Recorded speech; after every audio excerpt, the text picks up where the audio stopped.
The big meeting is set. The decision maker has a need and is expecting an idea or solution from you. But the little voice inside you asks, are they ready to truly listen? Or is this more to substantiate what they've already decided to stay with the bigger, better known option? Competing against industry giants can be difficult, especially if you try to go toe-to-toe with them regarding competency and resources. For every resource or case study you have, they have 10 more. So why play that game? Why not lead with something that builds trust and helps you learn more? Curiosity. On this episode of Breaking Sales, I sit down with Kirsten Markley, a seasoned management consultant who competes with the giants in her space, and we discuss how her curiosity has become a powerful differentiator when dealing with diminished client budgets, centralized decision-making, and extensive competition. In other words, how to compete and win when the pressure's on. So I wanted to do this podcast because I think some of the adjustments, some of the things that you've done to evolve have been fantastic. And I also know from a lot of experience how much courage it takes. I mean, we coach people all across the country, and it takes a ton of courage when you're in the moment and you're in the heat of the battle and you're thinking, hey, I used to handle this situation this way. I think I'm going to do it this way. Or I used to ask this type of question, but I think I'm going to ask this type of question. And the first time you do it, right, it's like, oh boy, here we go. So, Kirsten, with all that, welcome. I'm glad to have you on the show. Great to be here. Good to see you. Good to see you too. So, in management consulting, right? How long you been in that industry? 16 years. 16 years. Okay. So this will be fun. What are some of the changes that you're seeing maybe over the past 5 in particular when it comes to, we'll start with how decision makers are making decisions? What are some of the things that you've observed and trends that you've experienced and seen? Well, the last 5 years have been strange and a lot of disruption. So with the companies that I've been working with, there has historically been a lot of distributed and decentralized decision-making, and specifically around consulting partnerships. And the last 3, I would say there has been this kind of constricting centralization of who gets to decide and who says yes to what deal making, a bigger role of procurement in deal shaping and negotiations, and really having to align folks on like what is the number one priority for the partner and for us as an organization. So it's been a little bit of a constricting and a centralization. How has that impacted those that you work with from a decision-making standpoint? Like, what have you seen some of their processes, or how have you seen those processes or behaviors change? I think the prioritization or the understanding of the value of work and the value of a partnership has been more important for them to be able to articulate. So where you might want to use your budget to bring in a partner on something that felt critical to you, now is this critical to our enterprise? What's the enterprise value and how could I justify it? So a lot more thinking about, do I need a partner? And maybe it used to be, do I want a partner? And then it's either because this is my priority or tying work to the central enterprise priorities that really like are, must win for organizations.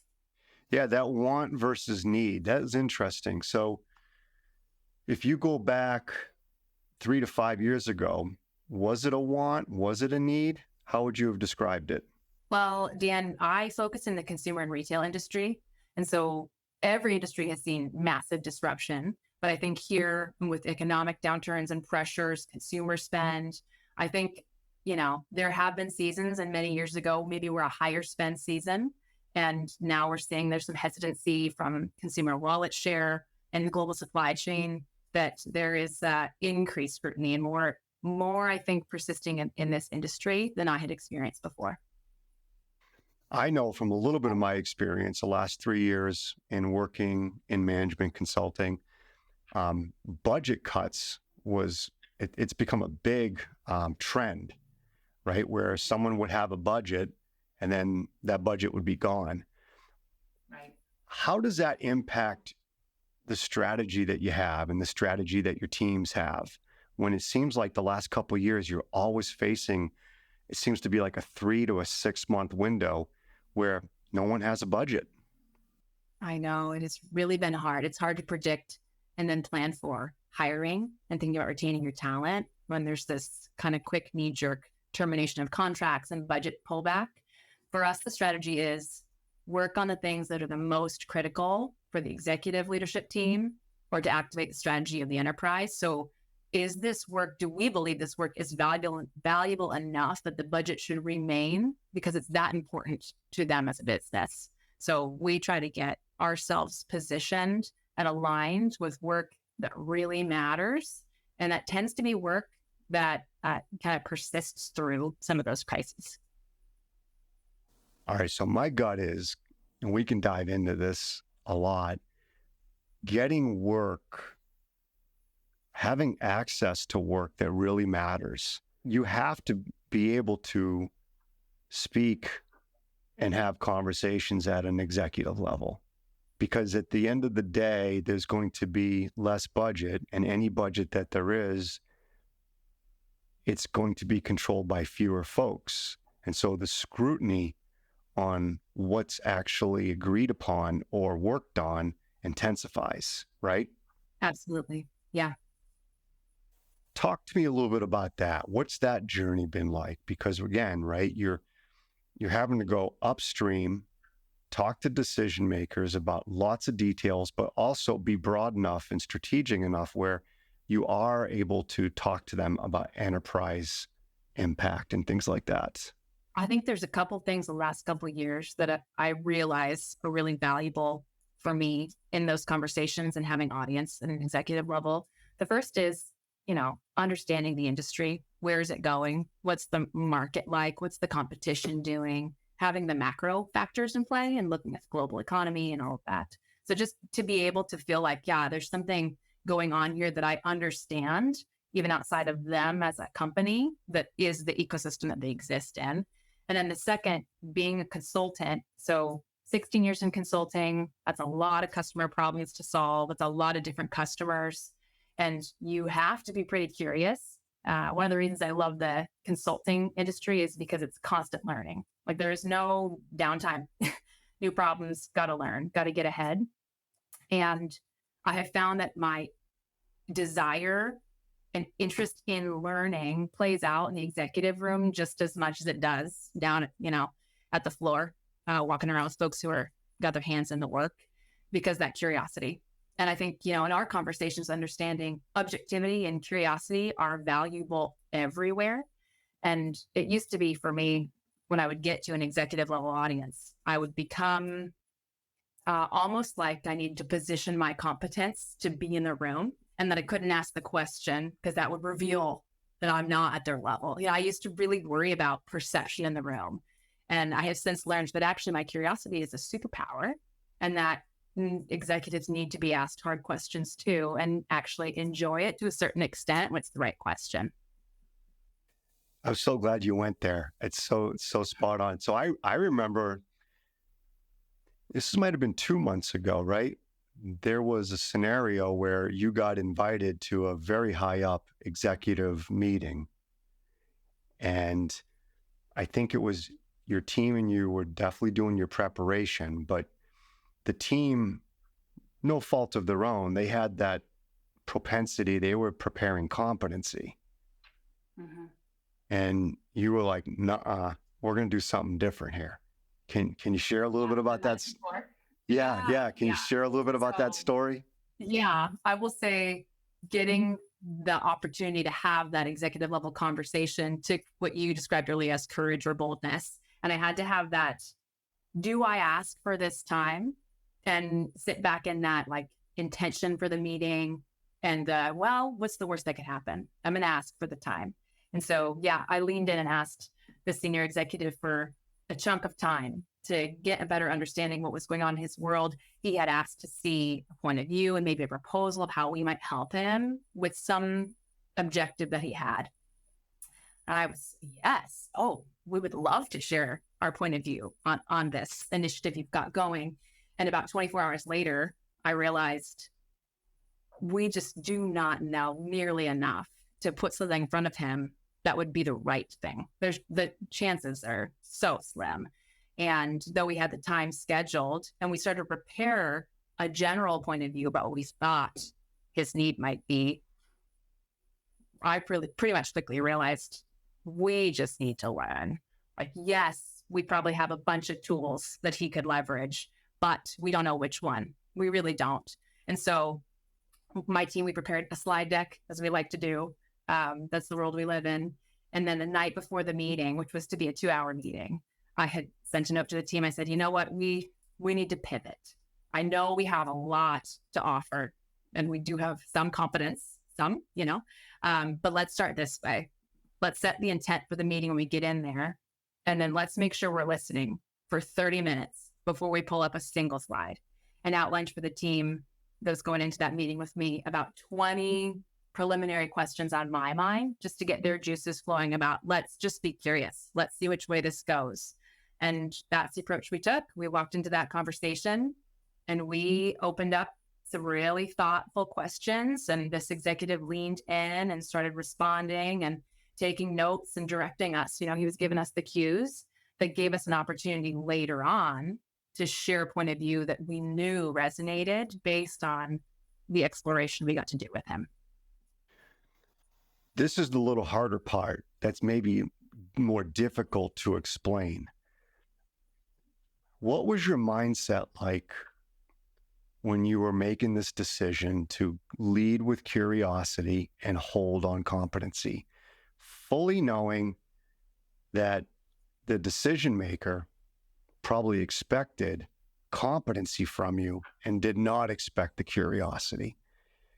Did it feel like a risk at first? Did it feel like you were taking a chance? How did you feel prepping? And then how did you feel when you were actually in the conversation, leading with the questions and the curiosity? It definitely felt like a risk to me, because this executive in some way was saying, I'm expecting you to show me something. And even another friendly, it's like, you should sell, go in there and win something. And I remember thinking, well, that's just not quite right for this. So the risk was too, I don't know this executive well. I don't know hot buttons. I don't know if this is if he leans in and if there's any vulnerability that we could even get there. So it was a risk in knowing he might just be cold and this might fall flat. At the same time, I still knew that just pulling up some slides and sharing a point of view, the chance of that resonating there was just as much risk. Like, that could also easily fall flat. It may not be even close to what he's interested in. So the trade-off it was actually, at the end of the day, pretty easy for me to make that decision. And plus, you and I have talked at length about, there's many opportunities out there. I don't control the outcome of this conversation. Curiosity is a strength. Why not? What is there to lose? And we want to do it right. And we need to know what's really going on. I also think, for our listeners, your questions, they were the benevolent, right? They were what's in his organization's best interest, what's in his enterprise's best interest, right? So it wasn't like you were walking in asking qualification questions that served you guys. Right. In fact, if I remember correctly, you went in asking some questions that actually required him to think about, should he really do this? Does he really need to go this path? Is there a different option for him? Am I right in remembering that? You are right. Yes, because the first inclination we had about the work was, there are a lot of things to think about. There are lenses to apply to that problem. But you don't want to expose somebody as having a weakness in their plan. And, you have to be really careful about that. And you have to have trust to be heard anyway. So that's right. Yeah. And you guys went in and you guys were asking these questions, not knowing where he was going to take these answers. That's right. Yeah, I mean, so it's kind of weird. I mean, on one hand, you've got this fantastic audience with a senior executive who you know can make a decision, and he's interested in potentially utilizing your guys' resources and expertise to get something done, right? Right. But then on the flip side, you're not sure how he's viewing it. Is he being objective? Is he coming in with biases? And how will he go about assessing the risk and the gain of the decision? Correct? Right. That's correct. Right. And so you got these things playing out in front of you. And that's when you guys decided, let's go in, we need to learn more. Let's hold off on competency. Let's hold off on presenting. Let's make sure that we understand that he has thought this through, this angle to this angle to this angle. Then we'll decide if we share. Right. And even in preparing who should be in the room from my team, it was understanding which way could this go. We maybe had a hypothesis it would go one way, but there were a number of ways. So for us also, it's who needs to be in the room in case it goes left instead of right. What are the potential things? So bringing like a multidisciplinary team in there, and we didn't crazy outnumber him. I think there were 3 of us, but also thinking about what could we bring. And I remember saying to the team, my point of view was, if we get through this meeting and there's no next step, there's no deal, I will feel good knowing we at least were able, even through our curiosity, to help this person think through what really was ahead of them on this mission critical objective. That like benevolence of a real partner, you want to close a deal, but actually you want to help. That's the nature of this work, this consulting work, this service work. So, setting some realistic goals for, well, it would be this, but what would feel good is this. So let's just part ways with the outcome of the conversation and let's just have the conversation. How do you, again, this is one of those ones, right, where not a lot of people think about it, but I do think a lot of high performers are starting to think about it, which is, how do you prep yourself now so that when you go into this type of meeting, you're ready and you're okay when you hear something that traditionally you wouldn't want to have heard, right? Because you're going in now and you're asking these questions and you don't know where that decision maker is going to take the conversation, but you got to be ready not to get thrown off or label something as good or bad. So how are you doing that now? How do you prep yourself? And not jump on something that's exciting. That point of, you say something, I think that's really good, and I'm going to dive on that. I mean, history teaches you a lesson too. We've had opportunities where we've been quick to close a deal, and then we got burned. We didn't ask the right questions, and that is not fun. So there's a little bit of that, and it is that's the mindset. I mean, going in and setting the thought in my mind, and we've talked about this in activation thought of, this conversation doesn't define my career. This deal won't be the last, and it's not the first. Like the opportunity, really kind of getting some ideas. I owe it to you to be curious, and leave you better off. And those activation thoughts are very helpful. And then I think just being prepared the best you can. One of the lessons you've taught me too is you do really need to spend time preparing for these conversations. You don't want to just get in a room, kind of shoot from the hip because you've been doing this for 15 years. You won't get the outcome. So actually having that mindset to be able to let go, it causes a lot of preparation for the conversation. Can you think of a recent conversation where you had to put that to the test, where you asked a question and you did not know what the answer was going to be, but you knew it was a meaningful question that needed to be asked? And then they gave you an answer that you could start to feel yourself label the answer as bad. Have you had one of those scenarios recently where you've had to catch yourself? Yesterday. Yes. Is it something you can share a little bit about? I had a meeting with a different executive yesterday, and first time I'd sat down with this person, trying to get to know her objectives. Same thing. She had asked ahead of the meeting, would I prepare some thoughts on something specific happening out there? And I was thinking, well, nobody cares about your confidence until you get to a certain point of understanding that. But I had a few questions in mind, and a couple of them I expected to lead us down the path I wanted to go. And it was cold. This question didn't know the answer to it. That's actually really not in my scope at Summit. So I had to this isn't bad. Okay, I don't get to share that confidence that I wanted to share when message I'm hearing, but let's just pivot to let's see what is interesting to you. What are you thinking about? And so then allowing that person to lead the conversations that are trying to drive them somewhere. Yeah. How did it feel, and how did it end up for you when you had to make that pivot from where you thought the conversation might have went, but it didn't? It went somewhere different.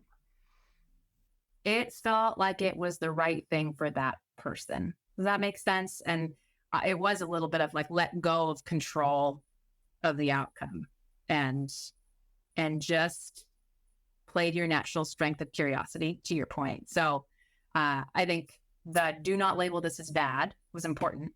And don't push any harder, right? But just like follow the cue of the conversation and then find a way to express curiosity in a different direction. Yeah, definitely.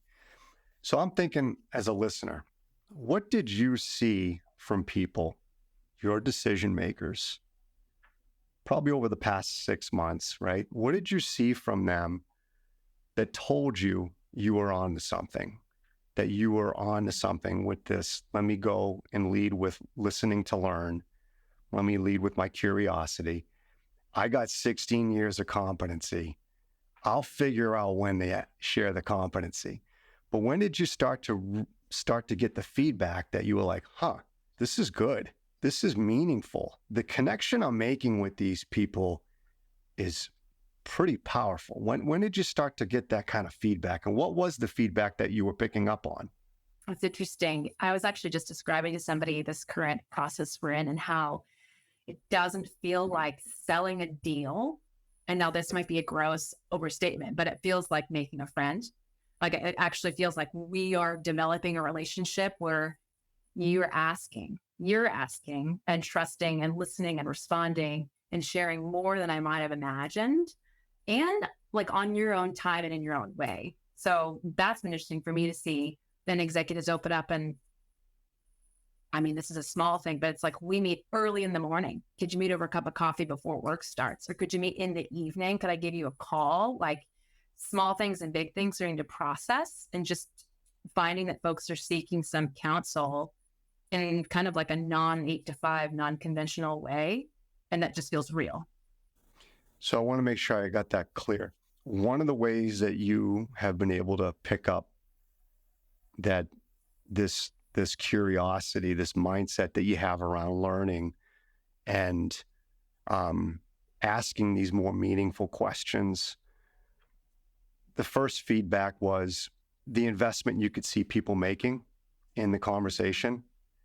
Yes. How they were thinking, the pauses they were making, the types of answers you were getting. Is that what you were saying? Yes, I think that's spot on. That's a better way to say it. No, that's all right. And then the other way, though, was that they started reaching out to you, and they would want to get your thoughts on something early in the morning or late in the evening versus just the typical 9 to 5.